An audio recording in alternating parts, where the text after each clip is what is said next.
Bab 171. Nathan tidak memperhatikan anak-anak nakal ini. Dia terus menatap Hana dan bertanya, "Bukan begitu. Kamu mabuk tadi malam. Aku melihatnya dengan mataku sendiri." "Mustahil. Aku tidak mabuk tadi malam. Direktur Kirana dan aku menghadiri jamuan bisnis. Anda datang dan memukuli orang dan menganiaya mereka. Anda bahkan memperingatkan aku untuk tidak mengatakan apa-apa." Hana mengumpulkan keberaniannya dan mengatakan semua dilakukan Nathan. "Apa benar?" Nathan bertanya, melihat Nathan dikelilingi oleh beberapa temannya yang kuat. Hana tidak takut sama sekali. Dia berkata dengan marah, "Nathan, jangan mencoba memainkan trik apapun. Aku katakan, kejahatanmu sudah terungkap. Kamu tidak memiliki jalan keluar." Nathan tersenyum. "Kamu sangat tidak tahu berterima kasih. Jika aku tidak menyelamatkanmu tadi malam, mereka akan merusakmu juga." Hana memikirkan adegan tadi malam. Hatinya bergetar, dan wajahnya berubah. Tapi dia masih bersikeras, tidak mungkin. Charles adalah pria yang terkenal. Dan dia memperlakukan wanita dengan etika yang baik. Tidak sekotor yang kamu katakan. Kemampuan berbohong tanpa mengedipkan mata itu menakutkan. Nathan diam-diam mengeluarkan ponselnya, membuka gambar, dan menggoyangnya untuk Hana. "Tadi malam aku mengambil video kamu sedang mabuk.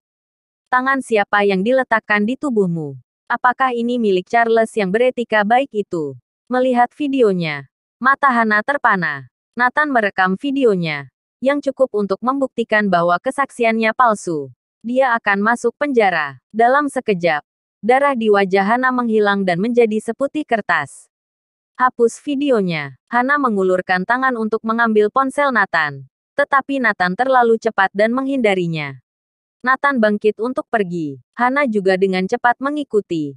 Meraung, "Berikan ponselnya." "Kenapa aku harus memberimu ponselku?" Nathan tersenyum. "Berikan ponselnya. Segera.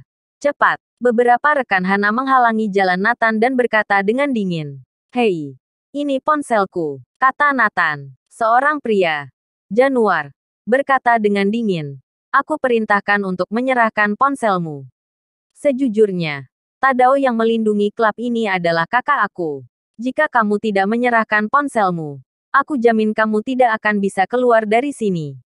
Dengan dukungan beberapa teman, Hana menjadi lebih berani. "Nathan, jika kamu tidak menyerahkan ponselmu untuk menghapus video, kamu akan menyesal malam ini." Nathan mengabaikannya. Ketika dia hendak pergi, Januar sudah mengulurkan tangan dan meraihnya. Buk, tapi Neville muncul meninju wajah Januar. Darah berceceran di mana-mana. Buk, dengan satu pukulan, yang lain juga terjatuh.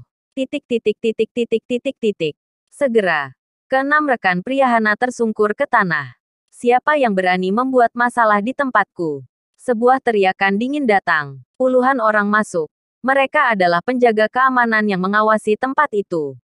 Mereka adalah preman. Manajer bar sudah menghubungi mereka saat situasi baru saja terjadi, sehingga mereka datang dengan cepat.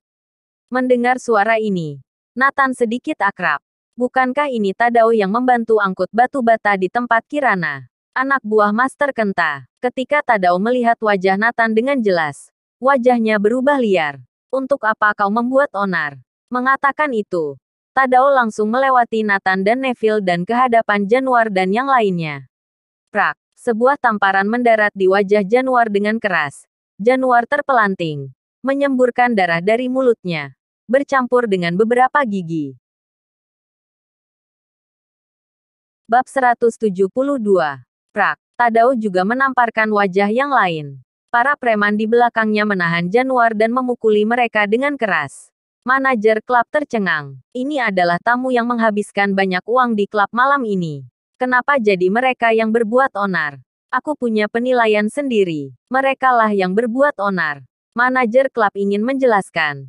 Tetapi Tadao tidak mendengarkan. Yang membuat orang lebih terkejut adalah Tadao mendatangi Nathan dan berkata sambil tersenyum, "Clark, aku telah menangani semua masalah ini. Maaf telah mengganggu Anda." "Bagus." Pujian Nathan membuat Tadao bersemangat. Hana dan teman-temannya tercengang. Mereka adalah pembuat onar. Nathan bergegas ke Hana dan menggoyangkan ponselnya. "Aku pergi dulu."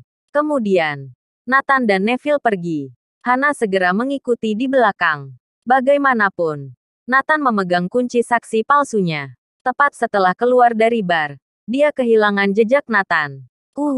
Hana jatuh ke tanah dan menatap ke langit. Dia tahu bahwa jika dia tidak dapat menemukan Nathan, dia akan berakhir. Bila Nathan mengeluarkan bukti ini, dia kemungkinan akan masuk penjara. Hana ketakutan. Lagi pula, dia baru saja lulus. Bagaimana dia bisa masuk penjara? Menyesal. Dia sangat menyesalinya. Dia lupa segalanya ketika dia melihat 100 miliar. Di sisi lain, Vermilion telah menyelesaikan segalanya. Periksa catatan transfer dan catatan panggilan beberapa pelayan. Beberapa pelayan menangis ketakutan. Di villa mewah di Anhemia, ada seorang wanita seksi dan genit berbaring di tempat tidur. Victor Evian sedang merokok cerutu. Dia melirik wanita di tempat tidur dan mencibir. Tenang saja. Kamu akan segera berbaring di tempat tidurku, Kirana. Banyak teman sekelasnya mendambakan Kirana sejak dulu. Apalagi bagi orang yang sudah sukses. Semakin merindukannya. Victor Evian akhirnya memiliki kesempatan seperti itu. Dia pasti akan memaksa Kirana untuk tunduk. Dia ingin mencicipi wanita yang menolaknya saat itu. Saat itu, seseorang memencet bel pintu. Victor Evian mengutuk, memakai jubah mandinya dan pergi untuk membuka pintu. Setelah dibuka, ternyata adalah Nathan. Oh, bukankah ini Nathan? Orang terkenal kita di Anhemia. Teman sekelasku dulu. Datang kemari. Selamat datang. Victor Evian tidak mengusir Nathan, tetapi malah menyambutnya di villa. Teman sekelas. Apakah kamu di sini untuk kasusmu? Victor Evian tertawa. Ya, Victor. Direktur firma hukum Nugroho dan Co. Aku datang ingin menanyakan situasimu. Nathan tersenyum. Situasi apa? Victor Evian bertanya dengan sengaja. Kirana ingin melawan gugatan ini. Hanya saja dia pergi ke firma hukum besar untuk mencari pengacara. Mengapa tidak ada pengacara yang berani menerimanya? Nathan bertanya. Haha. Terus terang.